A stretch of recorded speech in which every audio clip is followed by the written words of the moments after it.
आदर्श परिवार एवं आधुनिक नालंदा निःशुल्क कोचिंग क्लासेज में आप सभी का स्वागत है। आज हम नई एक सीरीज शुरू करने जा रहे हैं जिसका नाम है मैप स्टडी। बहुत सारे विद्यार्थियों को कन्फ्यूजन होता है कि हम लोग मैप का स्टडी का अध्ययन कैसे करें, कैसे हम उसको पढ़ें, कैसे क्या सिस्टम रखना पड़ेगा। तो बहुत सारी चीज़ें हैं, इसको हम बारी बारी से जानेंगे कि किस प्रकार से हमें मैप स्टडी करनी है, या मैप में भी हमें कौन सी चीज़ों के बारे में थोड़ा ज़्यादा फोकस करना है। तो थोड़ा ध्यानपूर्वक सभी लोग देखिएगा। देखो, अफ्रीका से हमारी शुरुआत होगी, तो सबसे पहले हम लोग अफ्रीका के संदर्भ में बात करें तो बेसिक जानकारी हम लोग जान लेते हैं। एक तरफ आपको दिखाई दे रहा होगा एशिया वाला पार्ट, ये जो यहाँ से इस प्रकार से अलग हुआ है। एक तरफ ऊपर में आप देखोगे तो यहाँ से यूरोप से जो अफ्रीका का मोरक्को नामक देश है, ये यूरोप से अलग होता है। यहाँ पर इसी के ऊपर थोड़ा सा आपको दिखाई देगा कि यहाँ पर एक जल संधि भी है जिसको जिब्राल्टर जल संधि के नाम से भी जाना जाता है। तो जल संधि क्या करती है, अफ्रीका को यूरोप से अलग करती है। अफ्रीका को एशिया से अलग करने के लिए भी दो जल संधियाँ हैं। आप देखोगे दो जल संधियों के मैं नाम आपको बताता हूँ। एक तो आप यहाँ देखिएगा ध्यानपूर्वक, इस जिबूती वाले देश में जो मैंने ये तीर का निशान किया है, वहाँ पर आपको देखिएगा एक तरफ हमें दिखाई देगा गल्फ ऑफ अदन और दूसरी तरफ आपको दिखाई देगा रेड सी। इन दोनों के मध्य वाले क्षेत्र को जोड़ने के लिए जो जल संधि है उसका नाम है बाब अल मंडेव की जल संधि। तो बाब अल मंडेव की जल संधि इस दोनों को कनेक्ट करती है। इसके अलावा जो दूसरा है वह है स्वेज कैनाल। स्वेज नहर का नाम आप लोगों ने सुना होगा। स्वेज नहर जो कि मेडिटेरियन सी को रेड सी के साथ कनेक्ट करती है। अब इसके एक तरफ तो रेड सी है, दूसरी तरफ मेडिटेरियन सी हमें दिखाई देगा यहाँ पर। तो इन दोनों को कनेक्ट करने के लिए स्वेज कैनाल बनाई गई। तो दूसरी जो है वो स्वेज कैनाल है और पहला जो है वो है बाब अल मंडेव जल संधि। दोनों एशिया को अफ्रीका से अलग करती है। अब ये तो रही कि ये इनको अलग करता है, किन क्षेत्रों को जोड़ते हैं।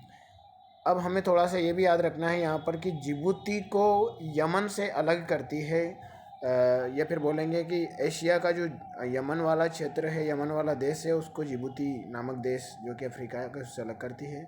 इसके अलावा जो स्वेज कैनाल है वो इजिप्ट यानी कि मिस्र नामक देश में मौजूद है। चलो थोड़ा सा हम बेसिक इसके बारे में और जानकारी प्राप्त कर लेते हैं। तो देखिएगा, अब एक तरफ आपको दिखाई देगा कि अफ्रीका के चारों तरफ जलीय क्षेत्र बड़े स्तर पर है। विश्व का दूसरा नंबर पर ये लार्जेस्ट कॉन्टिनेंट में इसको शामिल किया गया है। विश्व का दूसरा बड़ा महाद्वीप है ये। और भी इसकी बहुत सारी विशेषताएं हैं, हम लोग देखेंगे। कि पहले आप देखिएगा कि अफ्रीका के इस साइड में सबसे उत्तर में आपको एक लाइन दिखाई दे रही होगी। मैं आपको थोड़ा सा डार्क कर देता हूँ उसको। यहाँ से यहाँ तक देखिएगा एक लाइन दिखाई दे रही होगी आपको। ये है कर्क रेखा, ट्रॉपिक ऑफ कैंसर। अफ्रीका के ये किन क्षेत्रों से होकर गुजरती है आप देखिए, वेस्टर्न सहारा है एक तरफ, तो एक तरफ मॉरिटोनिया है, यहाँ से गुजर रही है, माली देश से गुजर रही है, अल्जीरिया है, नाइजीरिया है, लीबिया है, चाड है, इजिप्ट है, और बाद में जाकर फिर ये एशिया में शामिल हो जाती हैं। चाड की भी दोस्तों से थोड़ी सीमा लगी हुई है, थोड़ा हमें ध्यान रखना है। तो ये ट्रॉपिक ऑफ कैंसर हो गया। अब दूसरी रेखा की बात करते हैं, ट्रॉपिक ऑफ इक्वेटर जो है, इक्वेटर जो लाइन जिसको हम लोग बोलते हैं। तो ये इक्वेटर आप देखिएगा कि दूसरी स्तर पर इक्वेटर यहाँ से गुजर रही है। अब इक्वेटर में पड़ने वाले क्षेत्र कौन कौन से हैं, तो आप देखिएगा कि एक तो जो गैबोन नामक देश है वहाँ से है। इसके अलावा रिपब्लिक ऑफ कांगो जिसको हम लोग कांगो के नाम से जानते हैं। इसके अलावा डेमोक्रेटिक रिपब्लिक ऑफ कांगो जो जायरे के नाम से भी जाना जाता है, वहाँ से गुजर रही है। युगांडा से गुजर रही है ये। इसके अलावा केन्या और सोमालिया नामक देश से भी ये ट्रॉपिक ऑफ इक्वेटोरियल या इक्वेटोरियल लाइन गुजर रही है। तीसरी हमें थोड़ा सा ध्यान देना है, वह कौन सी है, ट्रॉपिक ऑफ कैप्रिकॉर्न। थोड़ा सा मैं इसको जूम करके ऊपर कर लेता हूँ। अब देखिएगा ध्यानपूर्वक, आप देखोगे कि एक जो लाइन है जिसको हम लोग मकर रेखा के नाम से जानते हैं, वह भी अफ्रीका के होकर गुजरती है। यानी कि अफ्रीका विश्व का एकमात्र ऐसा महाद्वीप है जिसे तीनों रेखाएं गुजरती है, कर्क रेखा, मकर रेखा और भूमध्य रेखा। एक तरफ आप देखिएगा कि नामीबिया जिसकी कैपिटल विंड होके उसके काफ़ी करीब से होकर ये गुजर रही है। बोत्सवाना से ये गुजर रही है। इसके अलावा साउथ अफ्रीका नामक देश से है, और मोज़ाम्बिक, और आगे जाकर आप देखोगे तो अफ्रीका का एक द्वीपीय देश है मेडागास्कर। तो मेडागास्कर से भी होकर जो ये लाइन है मकर रेखा वो गुजरती है। तो हमें इसके बारे में थोड़ा सा ध्यान रखना है। ये इसकी प्रमुख विशेषताएं हैं। चलिए कुछ थोड़ा सा और जान लेते हैं अफ्रीका के संदर्भ में हम लोग। तो ये तो थे अफ्रीका के संबंध में सामान्य जानकारी। अब आप एक तरफ देखोगे कि अफ्रीका के ईस्टर्न साइड में, अफ्रीका के ईस्टर्न साइड में आपको एक ओशियन दिखाई देगा जिसका नाम है इंडियन ओशियन। और अफ्रीका के वेस्टर्न पार्ट में आप दिख रहा होगा आपको साउथ अटलांटिक ओशियन, या फिर बोलेंगे कि अटलांटिक महासागर अफ्रीका के वेस्टर्न पार्ट में मौजूद है। तो ये अफ्रीका के प्रमुख क्षेत्र हैं। अफ्रीका इन दो महासागरों से घिरा हुआ है। इसके उत्तर में यूरोप महाद्वीप और पूर्व में एशिया महाद्वीप इसके मौजूद है, जबकि सुदूर पश्चिम में देखोगे तो इसके दक्षिण अमेरिका और कैरेबियन सागर मौजूद हैं सुदूर पश्चिम में।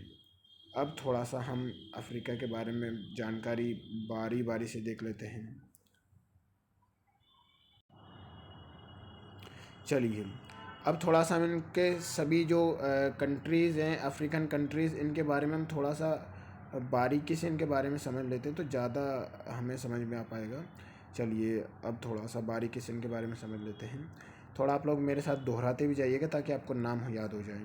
सबसे पहले हम लोग बात कर रहे हैं, इसके एक देश है जिसका नाम है इजिप्ट या मिस्र के नाम से जिसको जाना जाता है। तो मिस्र या इजिप्ट ये है, कैपिटल इसकी काहिरा है और ये इसका बहुत ही महत्वपूर्ण देश है। यहाँ पर काहिरा से होकर अफ्रीका की सबसे बड़ी रेलवे लाइन केप काहिरा भी गुजरती है, जिसको ट्रांस अफ्रीकन रेल मार्ग भी कहा जाता है। तो केप काहिरा वाले क्षेत्र से। अब इस मिस्र के बारे में हम लोग आगे और भी थोड़ा जानेंगे। थोड़ा इनके पहले देशों के बारे में जान लेते हैं बारी बारी से। लीबिया है, लीबिया की कैपिटल आप लोग देखोगे कि ऊपर दिखाई देगी आपको ट्रिपोली है। इसके अलावा अल्जीरिया है, अल्जीरिया की कैपिटल आप देखोगे ऊपर अल्जीरिया से। साथ में छोटा सा देश एक ट्यूनीशिया है, ट्यूनिस कैपिटल जिसकी है। मोरक्को है, कैपिटल रबात है इसकी। इसके अलावा आप देखोगे पश्चिमी सहारा या वेस्टर्न सहारा के नाम से जिसको जाना जाता है, लायोन कैपिटल मौजूद है इसकी। नीचे मारिटोनिया है, मारिटोनिया नोकचोट कैपिटल है। माली है, कैपिटल है बमाको। नाइजर है, कैपिटल है नियामे। चाड की कैपिटल है एनजामेना और सूडान की कैपिटल है खार्तूम। तो ये प्रमुख इसके देश हो गए। इसके अलावा आप देखोगे कि इसके पूर्वी साइड में छोटे छोटे देश आपको दिखाई देंगे। एक देखिए आप सेनेगल, जिसकी कैपिटल डकार है। अफ्रीका का सबसे पश्चिमी देश है सेनेगल। इसी के अंदर एक धसा हुआ छोटा सा देश है, आप देख पाओगे ध्यानपूर्वक, जिसका नाम है गाम्बिया। कैपिटल बांजुल है गाम्बिया नामक देश की। तो ये गाम्बिया भी यहाँ पर एक देश है।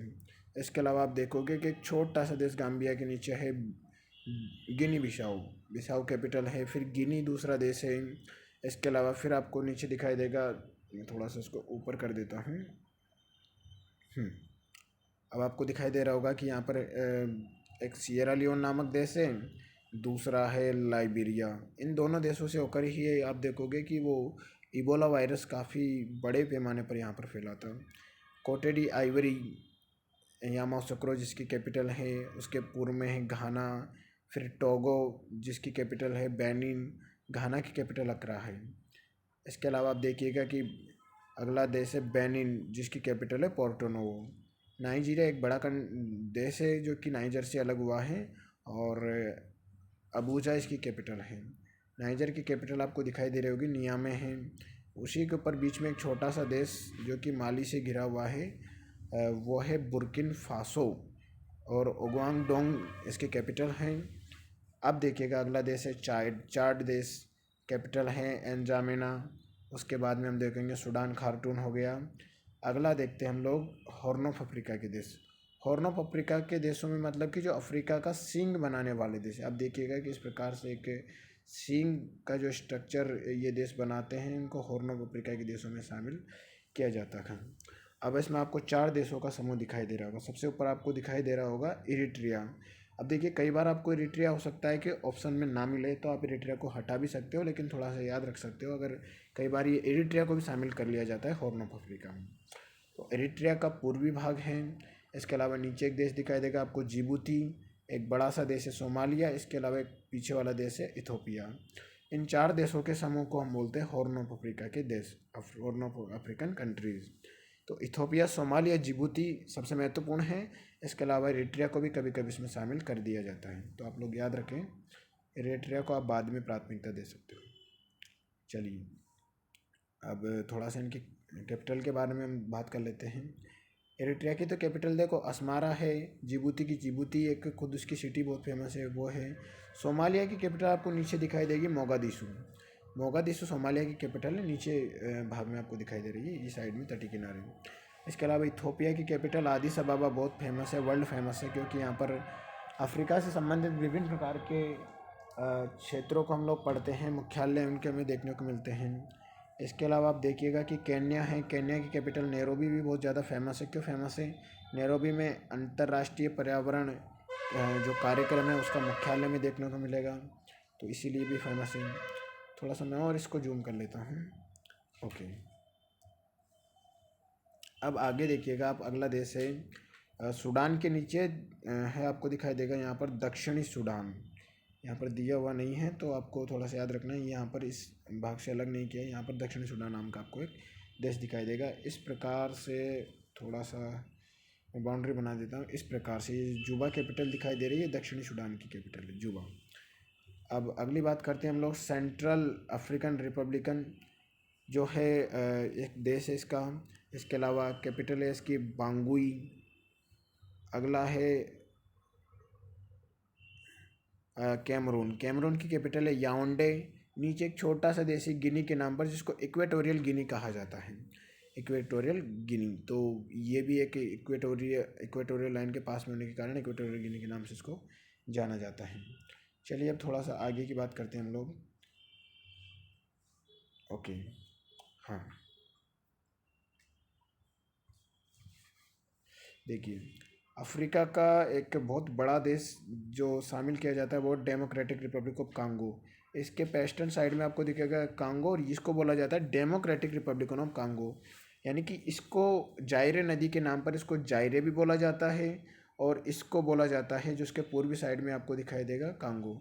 तो हमें याद रखना है कि कांगो कौन सा है और जायरे कौन सा है। तो ये वाला जो पार्ट है ये वाला कांगो है, मेन कांगो, और ये वाला जो सेकंड वाला पार्ट आपको दिखाई देगा वो कौन सा है, ये जायरे है। तो जायरे नामक देश है। जायरे की कैपिटल है किन्शासा, जबकि कांगो की कैपिटल है ब्राज़ाविले। हमें दोनों के बारे में थोड़ा सा याद रखना है। चलिए अब इसके पूर्व में आपको 3 छोटे छोटे देश दिखाई देंगे। देखिए बहुत ध्यानपूर्वक आपको मिलेंगे। एक मिलेगा आपको एक मिलेगा आपको युगांडा। युगांडा की कैपिटल कंपाला है। युगांडा के नीचे आपको एक देश मिलेगा दूसरा, जिसका नाम है रवांडा। रवांडा के नीचे तीसरा देश मिलेगा आपको बुरुंडी। 3 देश हैं। तो रवांडा की कैपिटल है किगाली। किगाली समझौता भी हम लोग पर्यावरण में पढ़ते हैं। इसके अलावा बुरुंडी बुजुम्बुरा के कैपिटल है। इसके पूर्व में 2 देश है, केन्या जिसके बारे में हम चर्चा कर चुके हैं, दूसरा है तंजानिया। तंजानिया का दार ए सलाम बहुत फेमस है। दार ए सलाम तंजानिया की कैपिटल है डोडोमा, और ये भी तटीय देश है एक, हमें याद रखना है। अफ्रीका का तटीय देश है तंजानिया। तंजानिया में हमें अफ्रीका का सबसे ऊंचा पर्वत शिखर जिसको हम लोग बोलते हैं माउंट किलिमंजारो, वो हमें देखने को मिलेगा यहाँ पे। अब डेमोक्रेटिक रिपब्लिक कांगो के नीचे है आपको अंगोला मिल जाएगा, जिसकी कैपिटल है तटीय क्षेत्र में आप देखिएगा लुआंडा कैपिटल है यहाँ पर, लुआंडा। इसके बाद में हम लोग देखेंगे कि अगला देश जो है वह है जाम्बिया। ये जाम्बिया है। इसी के नीचे एक दूसरा देश दिखेगा आपको जिम्बाब्वे। पहले ये दोनों ही एक रोडेशिया नामक देश का भाग हुआ करते थे, लेकिन बाद में इन दोनों को विभाजित कर दिया गया। तो जाम्बिया जो है वो और जिम्बाब्वे है वो। तो दक्षिणी जो रोडेशिया बना वो जिम्बाब्वे नाम से प्रसिद्ध हुआ। कैपिटल जिसकी हरारे, आप देखोगे कि क्रिकेट की टीम भी बहुत फेमस है जिम्बाब्वे की। इसके अलावा जाम्बिया की कैपिटल है लुसाका। तो हमें इनके बारे में भी याद रखना है। ओके, नेक्स्ट हम आगे बढ़ते हैं, वो है नामीबिया। तो नामीबिया की कैपिटल है विंडहोक। उसी के पूर्व में आप देखोगे बोत्सवाना गैबोरोन कैपिटल वाला नामक देश है। इनके बारे में हम सभी के बारे में बारी बारी से पढ़ेंगे, लेकिन हमें थोड़ा सा याद हो कि देश कौन कौन से लोकेशन का है, ताकि आपको जो फिजिकल मैप पढ़ें उसमें आपको प्रॉब्लम ना आए। तो ये हमारा पहला चरण है अफ्रीका का। फिर हम नेक्स्ट हमारा जो वीडियो रहेगा उसमें हम थोड़ा सा और डिटेल में हम लोग देखेंगे कि बोत्सवाना में कालाहारी मरुस्थल है, तो वहाँ पर कौन सी जनजाति पाई जाती है। पिग्मी कहाँ है, बद्दू कहाँ है, बुशमैन कहाँ है, ये हम सब बारी बारी के पहले हम थोड़ा सा कैपिटल और देश याद रख लें। एक तटीय देश आपको मिलेगा मोजाम्बिक। मोजाम्बिक के नाम पर मोजाम्बिक चैनल भी आप देखोगे पूर्व में बना हुआ है, जलीय क्षेत्र। और इसी के पूर्व में मेडागास्कर या मालागासी नामक देश है। अंटानानारिवो मेडागास्कर की कैपिटल है। और यहीं पर आपको एक छोटा सा द्वीपीय देश भी देखने को मिलेगा, सॉरी द्वीपीय नहीं, एक लैंडलॉक्ड कंट्री है जिसका नाम है मलावी। एक लंबा सा लैंडलॉक्ड कंट्री है मलावी झील के नाम पर, जिसको पहले न्यासा लैंड के नाम से जाना जाता था। तो न्यासा लैंड ये देश है यहाँ पर। अब नामीबिया के नीचे थोड़ा सा आ जाते हैं तो कुछ छोटे से एक दो देश और है, एक बड़ा सा देश है। तो नामीबिया के नीचे सबसे बड़ा देश है साउथ अफ्रीका। अब साउथ अफ्रीका में ही दो देश हैं आप देखोगे, एक देश है लेसेथो मैसेरू जिसकी कैपिटल है, और एक है स्वाजीलैंड। लेसेटो पूरी तरीके से साउथ अफ्रीका से घिरा हुआ है, जबकि स्वाजीलैंड जो है वो थोड़ा सा मोजाम्बिक के साथ में सीमा साझा करता है। तो याद रखना है, स्वाजीलैंड की कैपिटल है मबाबने और लेसेटो की कैपिटल है मासेरू। साउथ अफ्रीका की कैपिटल आप लोग जानते होंगे कि प्रिटोरिया इसकी कैपिटल है। इसके अलावा दो अन्य राजधानियाँ जिसको ब्लामफोंटेन और केपटाउन भी जाना जाता है, हम आगे पढ़ेंगे काफ़ी बारीकी से। चलिए अभी थोड़ा सा हम एक दो द्वीपीय देशों के बारे में चर्चा कर लेते हैं। आप देखोगे कि अफ्रीका के ईस्टर्न साइड में आपको कुछ देश दिखेंगे। एक तरफ मॉरिशस, एक तरफ आपको सेशल्स नज़र आएगा, एक कोमोरोस नामक देश आपको दिखाई देगा जो कि मेडागास्कर के उत्तर वाली साइड में है। इसके अलावा कुछ द्वीप है छोटे छोटे, आप देखोगे कि रियूनियन आइलैंड यहाँ पर फ्रांस के कब्जे वाला है। कुछ और भी हमें देखने को मिलेंगे। तो ये कुछ फेमस अफ्रीका के द्वीपीय देश भी थे। चलिए ये तो हमारी रही अफ्रीका के बारे में सामान्य जानकारी कि अफ्रीका में क्या क्या हम लोगों को पढ़ना है।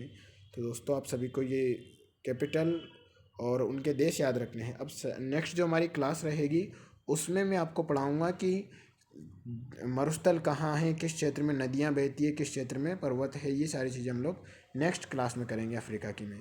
इसको अच्छे से आप तो तैयार कर लें। मिलते हैं नेक्स्ट क्लास में। धन्यवाद।